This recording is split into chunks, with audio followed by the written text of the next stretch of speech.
ರೈತ ಮಣ್ಣನ್ನು ತಿನ್ನುವುದರ ಮೂಲಕ ಇವತ್ತು ಕರ್ನಾಟಕ ರಾಜ್ಯದ ರೈತರ ಒಂದು ದುಸ್ಥಿತಿ ಯಾವ ಮಟ್ಟಕ್ಕೆ ಬಂದಿದೆ ಅನ್ನುವಂಥದ್ದನ್ನು ಇಡೀ ದೇಶದಲ್ಲೇ ಎಲ್ಲರೂ ಕೂಡ ನಮ್ಮ ರಾಜ್ಯದ ಜನತೆ ವಿಶೇಷವಾಗಿ ತಲೆ ತಗ್ಗಿಸಿಕೊಳ್ಳುವಂಥ ಒಂದು ಘಟನೆ ನಮ್ಮ ಕೊಪ್ಪಳದಲ್ಲಾಯಿತು. ಈ ವಿಷಯದಲ್ಲಿ ರಾಜ್ಯದ ಮುಖ್ಯಮಂತ್ರಿಗಳಾಗಲಿ ಸಂಬಂಧಪಟ್ಟ ಮಂತ್ರಿಗಳಾಗಲಿ ಯಾವೊಬ್ಬರೂ ಕೂಡ ಈ ಕಡೆ ತಲೆನೂ ಹಾಕಲಿಲ್ಲ.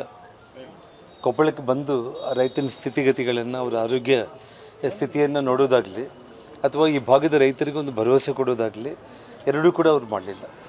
ಆದರೆ ಇವತ್ತು ನಮ್ಮ ಭಾರತೀಯ ಜನತಾ ಪಕ್ಷದ ರೈತ ರಾಜ್ಯ ಅಧ್ಯಕ್ಷರಾಗಿರುವಂಥ ನಡಹಳ್ಳಿಯವರು, ನಮ್ಮ ಬಸವರಾಜ್ ಅವರು ಮತ್ತು ದೊಡ್ಡನಗೌಡರು ಎಲ್ಲ ನಾಯಕರುಗಳು ಕೂಡ ಸೇರಿ ಇವತ್ತು ಆ ರೈತನ ಮನೆಗೆ ಹೋಗಿ ಬಂದಿರೋದ್ರಿಂದ ಹಿಡಿದು ಇವತ್ತು ಇಡೀ ಕೊಪ್ಪಳ ಜಿಲ್ಲೆಯಲ್ಲಿರುವಂಥ ರೈತರಿಗೆ ಈ ಗೊಬ್ಬರದ ಅಭಾವ ನೀಗಿಸೋದಕ್ಕೆ ಇವತ್ತು ದೊಡ್ಡ ಮಟ್ಟದಲ್ಲಿ 1ನೇ ತಾರೀಕು ಇಡೀ ಕೊಪ್ಪಳ ಜಿಲ್ಲೆ ಬಂದ್ ಮಾಡಬೇಕು ಅಂತೇಳಿ ನಮ್ಮ ಜಿಲ್ಲಾಧ್ಯಕ್ಷರು ಕರೆ ಕೊಟ್ಟಿದ್ದರು ಬಸವರಾಜ್ ಅವರು.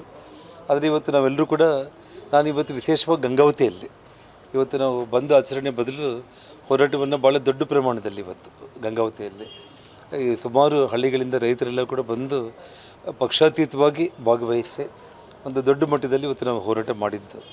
ಕಾರಣ ಏನಂದರೆ 1ನೇ ತಾರೀಕು ಅನ್ನೋದಕ್ಕಿಂತ ಇವತ್ತು ಮಾಡೋದ್ರಿಂದ ಅಟ್ಲೀಸ್ಟ್ ಗಂಗಾವತಿಯಿಂದ ಪ್ರಾರಂಭ ಆಗಲಿ, ಜಿಲ್ಲಾಡಳಿತ ಮತ್ತು ಸರ್ಕಾರ ಎಚ್ಚೆತ್ತುಕೊಳ್ಬೇಕು ಅನ್ನೋಂಥ ಒಂದು ಉದ್ದೇಶದಿಂದ ಇವತ್ತು ಗಂಗಾವತಿಯಲ್ಲಿ ನಾವು ಮಾಡಿದ್ದು. ಹಾಗಾಗಿ ಇವತ್ತು ನಾವೆಲ್ಲರೂ ಕೂಡ ನಮ್ಮ ನಾಯಕರುಗಳೆಲ್ಲರೂ ಕೂಡ ನಾವು ಜಿಲ್ಲಾಧಿಕಾರಿಗಳ ಜೊತೆ ಮಾತಾಡಿದಾಗ ಇವತ್ತಿಂದನೇ ಅವರು ಈ ಗೊಬ್ಬರದ ಒಂದು ಪೂರೈಕೆ ವಿಚಾರದಲ್ಲಿ ಬರುವಂಥ 3ನೇ ತಾರೀಕು ಒಳಗಡೆ ಸಂಪೂರ್ಣವಾಗಿ ಎಲ್ಲಿ ಕೂಡ ಏನೂ ತೊಂದರೆ ಇಲ್ಲದಂಗೆ ನಾನು ಮಾಡ್ತೀನಿ. ಅದಕ್ಕೆ ಎಲ್ಲ ಲೆಕ್ಕಾಚಾರಗಳನ್ನ ನಮಗೆ ಕೊಟ್ಟರು, ಕ್ಯಾಲ್ಕುಲೇಷನ್ಸ್ ಎಲ್ಲ ಕೊಟ್ಟಿದ್ದಾರೆ. ಹಾಗಾಗಿ ನಾವು ನಮ್ಮ ಜಿಲ್ಲಾಧ್ಯಕ್ಷರ ನೇತೃತ್ವದಲ್ಲಿ ಜಿಲ್ಲಾಧಿಕಾರಿಗಳಿಗೆ ಒಂದು ಮಾತನ್ನು ಹೇಳಿದ್ದೀವಿ, 1 ವಾರದ ಒಳಗಡೆ ಎಲ್ಲ ಸಮಸ್ಯೆಗಳನ್ನ ಬಗೆಹರಿಸಬೇಕು. ಈ ಗೊಬ್ಬರದ ವಿಚಾರ ಆಗಿರ್ಬೋದು, ಎಲ್ಲಿ ರೈತರಿಗೆ ತೊಂದರೆ ಆಗಬಾರ್ದು, ಆ ರೀತಿ ಏನಾದರೂ ಆಗದೆ ಹೋದ ಪಕ್ಷದಲ್ಲಿ ಭಾಳ ಉಗ್ರ ಹೋರಾಟ ನಾವು ಮಾಡ್ತೀವಿ ಅಂಥೇಳಿ ಒಂದು ಎಚ್ಚರಿಕೆ ಮಾತನ್ನು ಕೂಡ ನಾವು ಅವ್ರಿಗೆ ಹೇಳಿ ಬಂದಿದ್ದೀವಿ. ಈಗ ನಿಮ್ಮನ್ನು ಕನ್ವಿನ್ಸ್ ಕೊಟ್ಟಿದ್ದಾರೆ, ಯಾವ್ಯಾವ ದಿವಸ ಯಾವ್ಯಾವ ಗೂಡ್ಸ್ ವ್ಯಾಗನ್ಗಳಲ್ಲಿ ಎಷ್ಟೆಷ್ಟು ಕ್ವಾಂಟಿಟಿ ಬರ್ತಾ ಇದೆ ಮತ್ತು ನಮ್ಮ ಜಿಲ್ಲೆಗೆ ಎಷ್ಟು ಅವಶ್ಯಕತೆ ಇದೆ, ಅವಶ್ಯಕತೆಗೆ ತಕ್ಕಂಗೆ ಪೂರೈಸುವಂಥ ಒಂದು ಕೆಲಸಕ್ಕೆ ಅವರು ಪರ್ಫೆಕ್ಟಾಗಿ ಕ್ಯಾಲ್ಕುಲೇಷನ್ಸ್ ಕೊಟ್ಟು ಭರವಸೆ ಕೊಟ್ಟಿದ್ದಾರೆ. ಆ ಭರವಸೆ ಏನಾದರೂ ಈಡೇರದೆ ಹೋದ ಪಕ್ಷದಲ್ಲಿ ನಾವು ದೊಡ್ಡ ಪ್ರಮಾಣದಲ್ಲಿ ನಾವು ಕೂತು ಚರ್ಚೆ ಮಾಡಿ ಒಂದು ದೊಡ್ಡ ಹೋರಾಟಕ್ಕೆ ನಾವು ಕೈ ಹಾಕ್ತೀವಿ. ಬಿಜೆಪಿಯವರು ನರೇಂದ್ರ ಮೋದಿ ಮನೆ ಮುಂದೆ ಹೋಗಿ ಪ್ರತಿಭಟನೆ ಮಾಡಲಿ, ಇಲ್ಲಲ್ಲ ನಮಗೆ ಸೆಂಟ್ರಲ್ ಗೊಬ್ಬರ ಕೊಟ್ಟಿಲ್ಲ. ನೋಡಿ, ನಾನು ಮಾಧ್ಯಮ ಸ್ನೇಹಿತರಿಗೆ ಇಷ್ಟು ಹೇಳ್ತೇನೆ, ತಮಗೆಲ್ಲ ನಾಲೆಜ್ ಇದೆ, ತಮಗೆಲ್ಲ ತಿಳುವಳಿಕೆ ಇದೆ. ಇವತ್ತು ಕೇಂದ್ರ ಸರ್ಕಾರದ ಕಡೆಯಿಂದ ನಮ್ಮ ರಾಜ್ಯಕ್ಕೆ ಎಷ್ಟು ಅವಶ್ಯಕತೆ ಇದೆಯೋ ಇನ್ನು 2.5 ಲಕ್ಷ ಮೆಟ್ರಿಕ್ ಟನ್ನು ಹೆಚ್ಚಾಗಿ ಪೂರೈಕೆ ಮಾಡಿದ್ದಾರೆ. ಇವತ್ತು ನಮ್ಮ ಜಿಲ್ಲಾಧಿಕಾರಿಗಳು ಹೋಗಿ ಹೆಚ್ಚು ಕಡಿಮೆ 6 ಶಾಪ್ಗಳ ಮೇಲೆ ದಾಳಿ ಮಾಡಿ ಇವತ್ತು ರೇಡ್ ಮಾಡಿ ಕ್ಲೋಸ್ ಮಾಡಿದ್ದಾರೆ ಅಂತಂದರೆ ಅಂದರೆ ಯಾವ ರೀತಿ ಕಾಳಸಂತೆಯಲ್ಲಿ ಅಲ್ಲ, ನಾನು ಹೇಳ್ತಾ ಇರೋದು ಇವತ್ತು DC ಅವರಿಗೆ. ಸೊ ಇವತ್ತು ನಮ್ಮ ಜಿಲ್ಲಾಧ್ಯಕ್ಷರು ಕೂಡ ಭಾಳ ಗಂಭೀರವಾಗಿ ಹೇಳಿದ್ದಾರೆ, ಇನ್ನೂ ನೀವು ಹೆಚ್ಚಾಗಿ ರೇಟ್ಗಳು ಮಾಡಿ ರೈತರಿಗೆ ತೊಂದರೆ ಇಲ್ಲದಂಗೆ ನೀವು ಪೂರೈಸ್ರಿ ಅಂತೇಳಿ ಹೇಳಿದ್ದಾರೆ.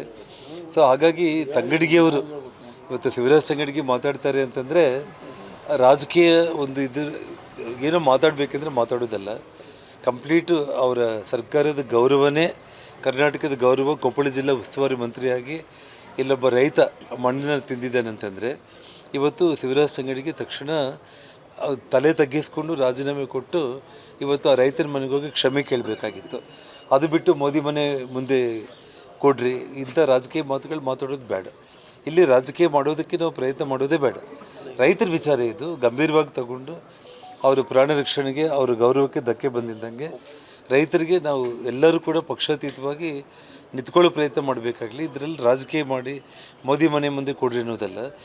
ಫಸ್ಟು ನಿನ್ನ ಜಿಲ್ಲೆ ಉಸ್ತುವಾರಿ ಮಂತ್ರಿ ಆಗಿದೆಯಾ ಇಲ್ಲಿ ಕೊಪ್ಪಳದಲ್ಲಿ, ಈ ಜಿಲ್ಲೆಯಲ್ಲಿ ಒಬ್ಬ ರೈತ ಏನು ಮಣ್ಣನ್ನು ತಿಂದಿದ್ದಾನೆ ಹೋಗಿ ಅವ್ರು ಕಾಲಿಟ್ಕೊಂಡು ಕ್ಷಮೆ ಕೇಳಿ ಅವ್ರಿಗೆ ಪರಿಹಾರವನ್ನು ಕೊಡೋದ್ರ ಮೂಲಕ ಇಡೀ ಕೊಪ್ಪಳ ಜಿಲ್ಲೆ ರೈತರಿಗೆ ಕ್ಷಮೆ ಕೇಳಿ ಫಸ್ಟು ಏನು ಕೆಲಸ ಆಗಬೇಕಾಗಿದೆ ಅದನ್ನು ನೋಡಲಿ.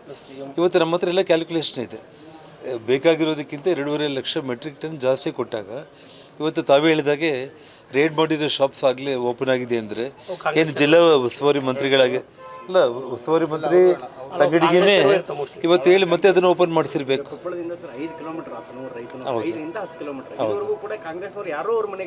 ಹಾಂ, ಅದೇ ಅದನ್ನ ಬ್ರದರ್ ನಾನು ಅದನ್ನೇ ನಾನು ಹೇಳ್ತಾ ಇರೋದು.